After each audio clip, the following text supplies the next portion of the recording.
दो तोतों की रोचक हिंदी कहानी। एक समय की बात है, एक राजा शिकार करने की इच्छा से अपने समूह के साथ किसी घने जंगल से गुजर रहा था। उन्हें काफी देर तक तलाश करने पर भी कोई शिकार नजर नहीं आया। वे धीरे धीरे उस घनघोर जंगल के अंदर जाते गए। वहां उन्हें एक जगह डाकुओं के छिपने की जगह नजर आई। जैसे ही वे उसके पास पहुंचे ही थे कि वहां के एक पेड़ पर बैठा तोता बोलने लगा, पकड़ो पकड़ो, एक राजा आ रहा है। राजा के पास बहुत सारा कीमती सामान है। जल्दी आओ, इन्हें जाने मत दो, लूट लो। तोते की आवाज कानों पर पड़ते ही सभी डाकू राजा की ओर दौड़ने लगे।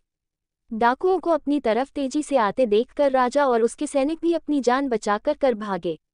वे तब तक नहीं रुके जब तक भागते भागते डाकुओं से कई कोस दूर निकल नहीं गए। सामने एक बड़ा सा पेड़ देखकर सब वहां रुके। कुछ देर आराम का सोचकर उस पेड़ के नीचे पहुंचे। जैसे ही पेड़ के पास पहुंचे कि उस पेड़ पर बैठा एक दूसरा तोता बोल पड़ा, पधारिए राजन, हमारे साधु महात्मा की कुटिया में आपका स्वागत करता हूँ। अंदर आइए, जलपान कीजिए और थोड़ा आराम कर लीजिए। तोते की इस बात को सुनकर राजा और उनके लोगों को बड़ी हैरानी हुई और वो सोचने लगे कि एक ही जाति के होने के बावजूद दोनों तोतों का व्यवहार इतना ज्यादा भिन्न कैसे हो सकता है। राजा बिल्कुल भी इस बात को समझ नहीं पाया।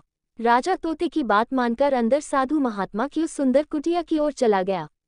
साधु महात्मा को प्रणाम कर उनके पास बैठ गया और अब तक उसके साथ घटी सारी घटना सुनाई और फिर धीरे से पूछा, गुरुवर, उन दोनों तोतों के व्यवहार में भला इतना अंतर क्यों है। साधु बाबा ने राजा की सारी बातें सुनी और बोले, राजन, ये सिर्फ संगति का असर है, बस और कुछ भी नहीं। डाकुओं के साथ रहते रहते पहला तोता भी उन्हीं की तरह हो गया और उन्हीं को भाषा बोलने लगा है। दूसरा तोता कई सालों से मेरे साथ है, इसलिए उसकी भाषा और व्यवहार उस तोते से बिल्कुल विपरीत है, अर्थात जो जिस माहौल में रहता है वह वैसा ही बन जाता है। कहने का अर्थ है कि मूर्ख भी विद्वानों के साथ रहकर विद्वानों जैसा बर्ताव करने लगता है, और अगर विद्वान भी मूर्खों की संगत में ज्यादा समय बिताता है तो उसके अंदर भी मूर्खे वाले गुण आ ही जाते हैं। इसलिए हमें संगति और माहौल का चयन सोच समझकर करनी चाहिए।